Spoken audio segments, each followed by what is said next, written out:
eu queria que tu comentasse, Kim, qual é a tua ideia sobre a CPI do MST? Até onde tu acha que nós podemos chegar? Como é que tu imagina que vai ser isso? O que que tu acha que a CPI já conquistou e até onde a gente pode chegar? Eu acho, Zuko, que a gente já conseguiu fazer um trabalho muito robusto, né, de reunir não só indícios, mas provas, né, de cometimento de extorsão, de tortura, de trabalho escravo, de ameaça, né, mesmo crimes eleitorais, né, o voto de cabresto do sujeito colocar a urna eletrônica lá dentro do assentamento do MST e indicar os mesários para ficar fiscalizando os votos, ou seja, aquela urna tinha que dar 100% de votos para o PT, senão o sujeito ia ser retaliado, né? Você tem o testemunho já de uma mãe que teve a filha sequestrada, né, pelo MST, casos assim que lembram muito crime organizado, que lembram muito tráfico. Aqui em São Paulo a gente tem um problema grave com o primeiro comando da capital dominando o crime organizado, e você vê que em muitos casos você tem modus operandi muito parecidos, que chegaram a enrolar uma mulher num colchão para atear fogo nela viva, que é uma prática aqui que o PCC chama de micro-ondas, que eles usam para matar as pessoas que deduram os seus crimes, né, que denunciam para a polícia os seus crimes, né. O modus operandi de você estourar o rojão quando entra alguém desconhecido dentro do acampamento, aí junta, né, a chamada lá, assembleia para decidir o que vai fazer com o sujeito, você destruiu o barraco com ele dentro porque ele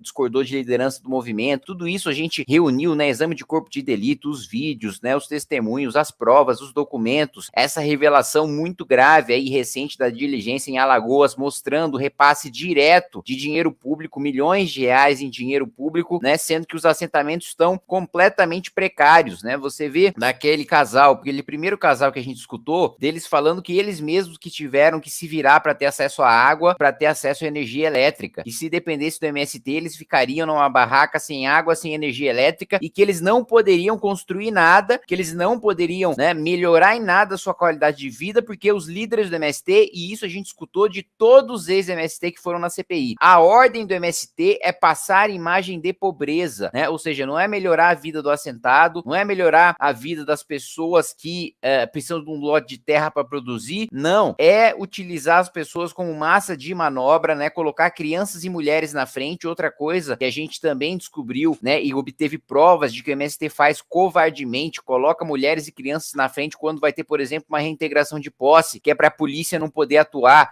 Então, assim, lideranças que são muito ricas, né, é engraçado. As esquerdas que tanto falam em igualdade, em socialismo, em distribuição de renda e de terras, você vê que as lideranças do MST são muito ricas, passam lá com caminhonetes caríssimas, e o assentado, o acampado, é um sujeito pobre, miserável, que está esperando ali um lote de terra. Muitas vezes, né, gente que está lá há 20, 30 anos no MST e nunca conseguiu um título de propriedade, porque não é isso que eles defendem. E o próprio Stedley admitiu, o que eles defendem é que o sujeito não tem a propriedade da sua própria terra para poder produzir, que sim, aquilo fique sempre dependente ou do movimento ou do governo. Ou seja, que aquela pessoa sempre fique refém do governo para ser obrigada a votar no PT, para ser obrigada a votar nos candidatos do MST, senão ela vai ser expulsa e vai ser espancada pelos integrantes do movimento. E a omissão criminosa do governo em relação a isso também. O depoimento do Stedley, né, a própria omissão criminosa dele, né, em que ele diz que não sabia de nada, que não tinha visto nenhum dos casos da CPI, e aí eu mostrei que no Flow ele deu uma entrevista citando um dos casos da CPI, ou seja, é óbvio que ele assiste a CPI, que ele conhece os casos, mas ele chegou lá e mentiu. Já fiz uma representação que tá na Procuradoria-Geral da República por falso testemunho, ele pode pegar de 2 a 4 anos de prisão exatamente por esse crime, e em se comprovando esse crime, você já tem a comprovação de outros crimes, que é justamente dele aceitar, saber que dentro do movimento dele você tem esse tipo de ação criminosa e não fazer nada. Então eu acho que a gente já veio muito longe, a gente já comprovou muita coisa, já comprometeu muito o governo do PT, já comprometeu muito o MST, já mostrou para mim uma das principais funções da CPI é desmascarar o MST, né? É mostrar que não é esse movimento que produz comida pro mais pobre. Você colocou os vídeos aí dos garotos do MBL questionando o pessoal do MST, pô, mas se é comida para mais pobre, o que vocês estão vendendo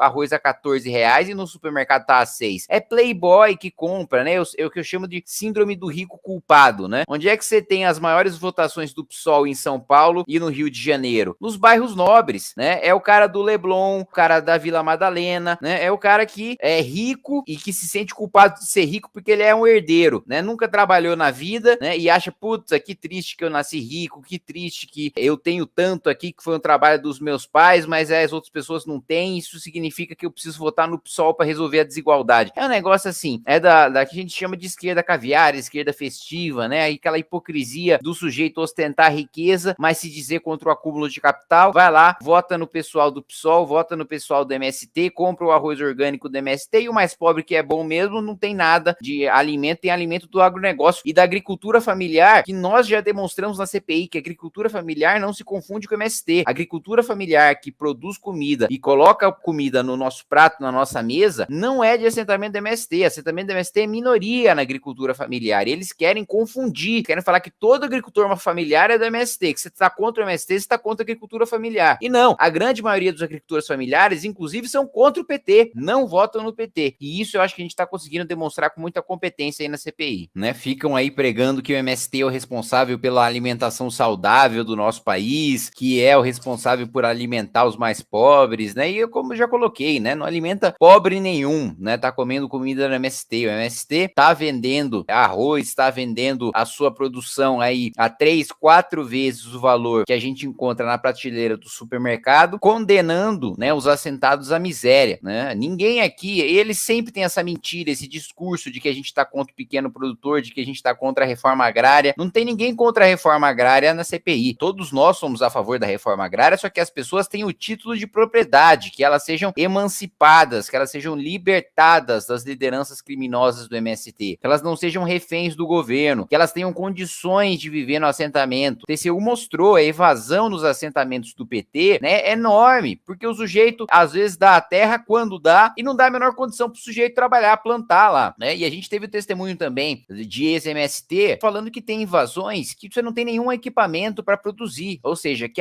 a invasão em si, desde o início até o final, não tem nunca nenhum equipamento agrícola para produção, porque não é o objetivo produzir naquela terra, e sim utilizar aquilo como instrumento para chantagear, para ter cargo no governo, chantagear para receber propina de fazendeiro, né? Eles falam contra o grande agronegócio, mas a gente teve a denúncia de que o sujeito invade uma terra, uma fazenda rica, né? As lideranças do MST ficam na casa dos proprietários daquela fazenda, vivendo a vida boa, né? Os militantes do MST ficam aglomerados em barracões, sujeitos a lá, condenados à miséria, enquanto eles recebem os lucros por arrendar aquela terra para grandes produtores, ou seja, né? Foi até uma coisa que eu coloquei pro Stedler, né? Vocês são contra o latifúndio, ministro de vocês é o Fávaro, que é um latifundiário a serviço de outro, que é o Blaio Maggi. Aí ele, não, mas eles não são latifundiários porque eles criaram consciência, né? Mas peraí, pô, latifundiário é quem tem latifúndio. Não interessa que esse cara votou no PT, não votou no PT, pra eles é o latifundiário do bem, né? Você pode ter monocultura, você pode ter latifúndio, você pode trabalhar só pro mercado externo, como eles adoram criticar o agronegócio brasileiro, mas se você for ministro do Lula, se você tiver financiado a campanha do Lula, se você tiver votado no PT, você é um sujeito bonzinho, você não é um fascista, né? Ele basicamente dividiu o Brasil entre duas espécies de produtores rurais. Aquele iluminado, consciente, estudado que votou no Lula e o fascista que desrespeita o meio ambiente, que quer a destruição do mais pobre, por aí vai. Então, esse discursinho, essa conversa mole que a gente tem um papel fundamental de desmascarar na CPI, de mostrar que eles não estão preocupados com pobre coisa nenhuma, que pobre para eles é um instrumento, é um objeto, é uma ferramenta para eles alcançarem o poder e nada mais do que isso. E é por isso que eles utilizam os militantes do MST como massa de manobra, né? Quem está fazendo um trabalho na CPI do MST diferenciado é um investigador nato. Geralmente, quando ele faz algumas perguntas ali para os depoentes, os convidados ou convocados, o pessoal já sabe que fica preocupado, porque o que levanta realmente todos os crimes, tudo que está acontecendo em relação ao MST, não tenho dúvida que também vai ajudar a mobilizar novamente os parlamentares para que a gente tenha a maioria não só para poder seguir essa CPI, mas propor convites, quebras de sigilo. Temos que quebrar o sigilo do Stedley. E também toda essa mobilização do governo Lula e do PT para tentar, né, tirar a nossa maioria, né, na CPI, mostra que essa é a CPI é a coisa que mais incomoda o governo Lula hoje. Você não tem a menor dúvida disso. Eles não iriam gastar esforço, dinheiro, cargo para trocar os membros da CPI se a CPI não tivesse incomodando. Essa é a prova, né? Se a gente quisesse um diploma de, olha, trabalho de vocês está bom, tá funcionando, tá incomodando o governo, tá chegando no Lula, tá aí, tá dado. Essas trocas na CPI são a prova cabal de que a CPI do MST hoje é o que há de mais perigoso contra o governo Lula. É por isso que eles temem tanto, é por isso que eles fazem de tudo para tentar acabar com a investigação, para tentar desmoralizar a investigação. E a imprensa, né, quase que inteira, também jogando o jogo do PT, fazendo quase que a Globo quase que faz assessoria de imprensa pro PT. Eu fui num debate com a Sâmia na Globo News, pensando que eu fosse debater com ela. Aí eu debati com ela e com 6 jornalistas da bancada, porque tá todo mundo lá deles. É um negócio assim, assustador, mas que mostra, né, o quanto eles estão desesperados com o nosso trabalho, o quanto eles estão, né, amedrontados pelo avanço das investigações. Porque se a gente não tivesse dando resultado nenhum, deputado petista e psolista nem precisava ir. Não precisava obstruir, não precisava negociar requerimento, ida de ministro, não ida de ministro, não trocava membro. Eles estavam um pouco se lixando, eles largavam. Como tem o quê? Tem 5 CPI correndo aí na casa. Qual que é a CPI que eles estão lá mobilizando gente pra estar lá todo dia? Mobilizando bancadas inteiras de partidos de esquerda pra estar lá todo dia? É do MST. Por que as outras não preocupam o governo? Porque é do MST que de fato tá lá, em cima do governo, conseguindo provas, testemunhos de crimes gravíssimos. Você pega ali algumas das pessoas que a gente está investigando, né? Se você for pegar ali tortura, ameaça de morte, extorsão, se for somar a pena, o sujeito pega pelo menos 10 anos de cadeia. Esse é o desespero que essas pessoas têm e é por isso que